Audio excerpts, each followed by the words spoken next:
नमस्कार.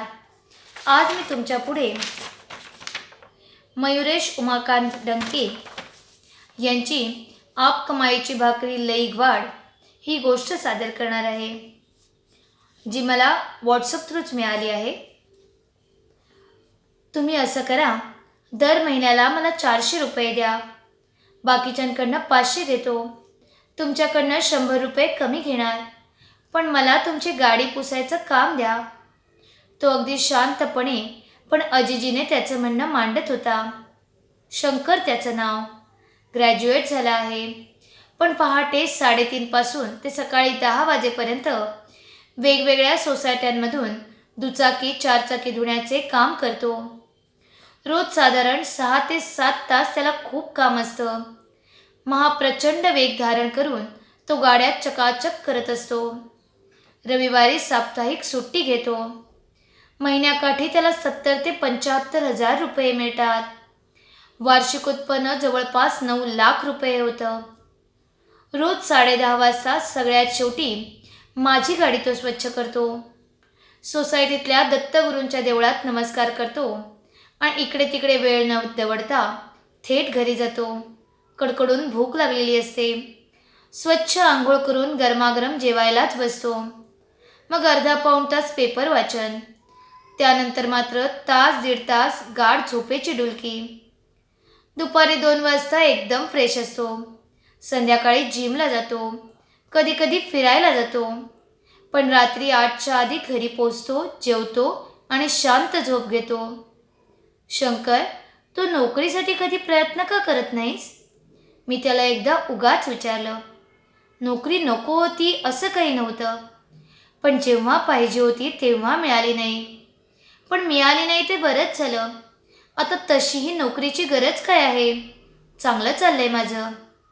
अरे, पण उद्या तुझी मुलं मोठी होतील, शाळेत जातील, तेव्हा काय सांगतील?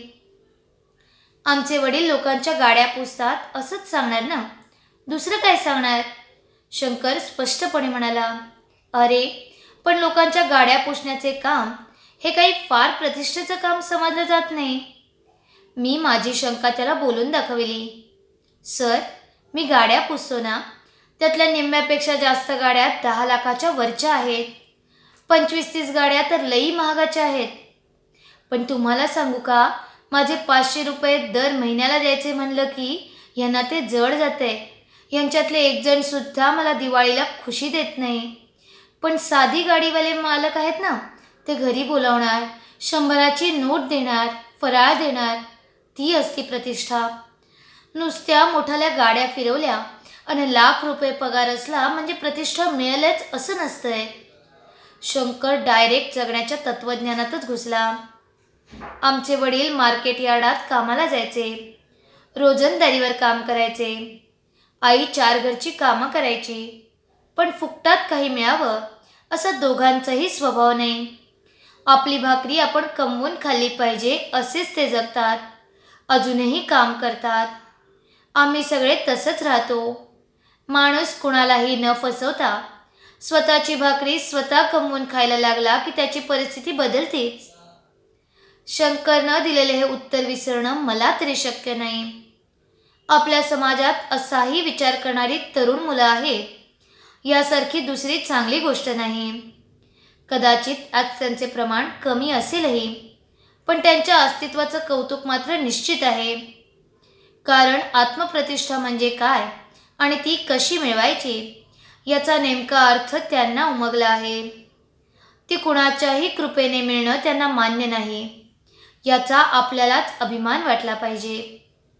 त्यांना विनीत व्हायला आवडेल, पण कृपाभिलाषी होणं नकोसं वाटतंय. यातून बरंच काही समजून घेण्यासारखं आहे. 4-5 तरुण मंडळींचा एक ग्रुप आमच्या सोसायटीच्या बाहेर रोज सकाळी आणि संध्याकाळी भाजी विकतो. भाषेतला गोडवा चांगला आहे आणि विक्रीला आणलेला भाजीपाला सुद्धा चांगला असतो. साहजिकच खरेदीसाठी गिऱ्हाईकांची गर्दी होते. 3-1 तासात जवळपास सगळा टेम्पो रिकामा झालेला असतो. सगळा खर्च आणि उद्याची गुंतवणूक वजा जाता प्रत्येकाला दररोज किमान 1500 रुपये तरी मिळतातच. अतिशय प्रामाणिकपणे आणि व्यवसायाला आवश्यक असणारी नीतिमूल्ये सांभाळून महिन्याला 50,000 रुपयांची प्राप्ती करणारी ही मुले आहेत. मला शेवग्याच्या शेंगा रोजच लागतात. लसणाची पात आवडते. कोवळी भेंडी आणि मेथी आवडते. अशा काही 5-7 गोष्टी त्यांना माहिती आहेत. त्यामुळे रोजच्या रोज अशा गोष्टी ते स्वतःहूनच बाजूला काढून ठेवतात आणि आवर्जून हाक मारून देतात. मीच नाही, अशी 200-300 ग्राहक मंडळी त्यांनी पक्की धरून ठेवली आहेत. व्यवसाय अतिशय उत्तम होतो. अर्ध्या दिवसाची साप्ताहिक सुट्टी ते घेतात. पण एखाद्या दिवशी मार्केट यार्ड बंद राहणार असेल तर त्याची आगाऊ सूचना सगळ्यांना द्यायला ते अजिबात विसरत नाहीत. आपल्या विक्री कौशल्यावरच आपल्या व्यवसायाचे यश आणि अपयश अवलंबून असते हे त्या सगळ्यांनाच समजलेलं आहे. मी खूप शिकलो आणि मला संधी मिळत नाही असा विचारही त्यांच्या मनात येत नाही. संधी आपणहून चालत येत नाही. आपल्यालाच ती शोधावी लागते किंवा निर्माण करावी लागते याची जाणीव त्यांना आहे. त्यामुळे कुणाकडूनही अपेक्षांच्या अतिरेकी मागण्या नाहीत. आणखी एक भारी उदाहरण आहे. आमच्या परिसरात एक गृहस्थ कच्ची दाबेलीचा स्टॉल लावतात. संध्याकाळी 4-5 तास स्टॉल सुरू असतो. चव चांगली असल्यामुळे विक्री चांगली होते. सुरुवातीला ते 10 रुपये दराने विक्री करत. आजूबाजूच्या विक्रेत्यांनी त्यांचा दर 12 रुपये 15 रुपये केला तरीही यांनी मात्र दरात वाढ केली नाही. मागच्या वर्षी त्यांचा मुलगा त्यांना जॉईन झाला आणि मदत करायला लागला. पण 1 महिन्यातच त्याने एक महत्त्वाची गोष्ट केली. अचानक दर बदलले. कालपर्यंत 10 रुपये असलेला दर त्याने 15 रुपये केला. पण पुढच्या काही दिवसातच लांबून किंवा अन्य परिसरातून आपल्याकडे आवर्जून येणारे पब्लिक कमी झाले हे जाणवायला लागलं. रोज रात्री 8:30 ते 9च्या दरम्यान पूर्ण रिकामा होणारा स्टॉल आता 10:30 वाजेपर्यंत सुरू ठेवावा लागत होता. व्यवसाय छोटा असो किंवा मोठा, नुकसान हे नुकसानच असतं. नेहमी हसतमुख चेहऱ्याने वावरणारे काका आताशा जरासे चिंताग्रस्त दिसायला लागले होते. मुलांनी घेतलेला निर्णय आपल्याला नुकसानकारक ठरतोय हे त्यांना कळत होतं. पण आता पुढे काय करावं हे मात्र सुचत नव्हतं. अधिक नफा मिळवण्याचा मुलाचा हव्यास अंगलट यायला लागला होता. एके दिवशी संध्याकाळी त्यांनी मला हाक मारून थांबवलं आणि भेटायचं आहे असे सांगितलं. रात्री घरी आले आणि हा सगळा प्रकार सांगितला. मी त्यांना एक उपाय सुचवला. त्यांना तो पटला. प्रायोगिक तत्वावर आपण शनिवारी आणि रविवारी करून बघूया असं ठरलं. कसलीही जाहिरात न करता, ऑफर न देता, बोर्ड न लावता त्यांनी शनिवारी दाबेलीच्या पावाचे 6 तुकडे कापून सर्व करायला सुरुवात केली. म्हणजे पावाच्या हिशोबाने 1.5 पावाची 1 प्लेट झाली. 5 रुपयांनी दरवाढ झालेली असली तरी आता 6 पीसेस मिळत आहेत. याचा फायदा लगेच जाणवायला लागला. पुढच्या महिन्याभरात त्यांच्या स्टॉलचे आर्थिक स्वास्थ्य पुन्हा मूळ पदावर आले. मग त्यांच्या मुलाशी मी चर्चा केली.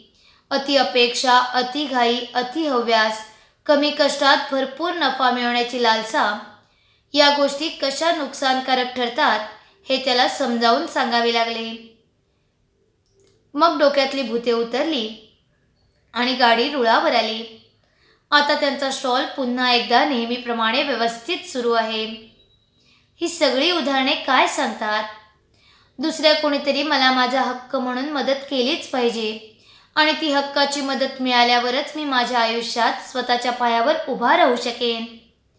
असा विचार मनात कधी येतो याचा शोध घेण्याची गरज आहे. मला माझ्या आयुष्यात ठोस किंवा भरीव असं काही करता आलं नाही याचा दोष इतरांना किंवा सिस्टीमला देऊन प्रश्न सुटणार नाही हे नीट डोक्यात भरवून घेणं आवश्यक आहे. काल परवा आमच्यावर अन्याय होतोय या भावनेपोटी थेट संसद भवनात घुसून गोंधळ घालणाऱ्या मुलांचं वय आणि या मुलांचं वय फार काही वेगळं नाही. पण आपल्या अडचणींवर किंवा आपल्या परिस्थितीवर नेमका मार्ग कसा काढावा याचा विचार मी पाहिलेल्या तरुणांनी केला. तो या गोंधळ घालणाऱ्या मुलांनी केल्याचे कुठे दिसत नाही. एक बोट दुसऱ्याकडे दाखवताना 3 बोटं स्वतःकडे असतात याची जाणीव असायला हवी. माझ्या व्यक्तिगत आयुष्यातल्या अपयशांसाठी मी केंद्र सरकारला कितपत दोषी धरावं आणि अशा गोंधळ घालण्याचे पुढचे परिणाम किती भीषण असू शकतात याचा विचार करण्याची गरज या मुलांना का वाटली नाही असा प्रश्न मला पडला. 6 पदव्या प्राप्त केलेली मुलगी असं कृत्य करते. दिल्लीत पोलीस भरतीसाठी जातो असं सांगून लातूरमधून घरातून बाहेर पडलेला तरुण संसदेत संशयास्पद गोंधळ घालताना पकडला जातो आणि त्याला अटक होऊन त्याच्यावर गंभीर गुन्हा दाखल होतो. या घटना नेमकं काय सूचित करतात? आपल्या शिक्षणात बरं काय आणि वाईट काय हे कळण्याची क्षमता नाही आहे का? कुणीही यावं आणि आपला बुद्धिभेद करून स्वतःचा स्वार्थ साधून घ्यावा, इतकं व्यवहार ज्ञान शून्य होऊन कसं चालेल? अन्य कुणाचे तरी फायदे होण्यासाठी आपला वापर करून घेतला जातो आहे हे मुळीच कळू नये. इतक्या लहान वयात या मुलांपैकी कोणीच नाही, पण तरीही आपल्या हातून अत्यंत गंभीर गुन्हा घडवून घेतला जातो आहे हे या सुशिक्षित मुलांना कसे काय समजत नसेल? माझा मुलगा किंवा माझी मुलगी नेमकी काय करते, कुठे जाते, तिचे विचार काय आहेत, तिचे आदर्श कोण आहेत, ती कुणाच्या सहवासात आहे, तिचा नेमका दिनक्रम काय असतो याबद्दल पालकांना काहीच ठाऊक असू नये हे आणखीनच धक्कादायक आहे. आपल्या मुलांचा वावर नेमक्या कोणत्या माणसांमध्ये असतो याची खरी माहिती आपल्याला असायलाच हवी असे पालकांना वाटत नाही का? पालकांकडून मिळालेल्या स्वातंत्र्याचा चुकीचा उपयोग आपली मुले करतायत का हेही तपासून पाहणे आता नितांत गरजेचे वाटतंय. अभ्यासाच्या नावाखाली आपली मुलं इंटरनेटवर काय पाहतात हे पालकांनी माहिती करून घ्यायला नको का? आपली मुले शिक्षणासाठी शहरात जातात तेव्हा ती नेमकी कुठे राहतात हेही बऱ्याच पालकांना माहिती नसतं. मुलामुलींचे मित्रमैत्रिणी नेमके कोण आहेत हेही माहिती नसतं. ही परिस्थिती चांगली नाहीच, उलट अत्यंत धोक्याची आहे. आपल्या मुलामुलींना सरळ मार्गी आणि प्रामाणिक आपकमाईचे महत्त्व पटवून देण्यात कुटुंब व्यवस्था, शिक्षण व्यवस्था, मनोरंजन आणि प्रसार माध्यमे आणि समाज व्यवस्था खूपच कमी पडते आणि त्यामुळेच तरुण पिढीला हाताशी धरून देशातले वातावरण बिघडवण्याचा प्रयत्न होतोय का अशी शंका घ्यायला निश्चित वाव आहे. तुम्हाला काय वाटतं?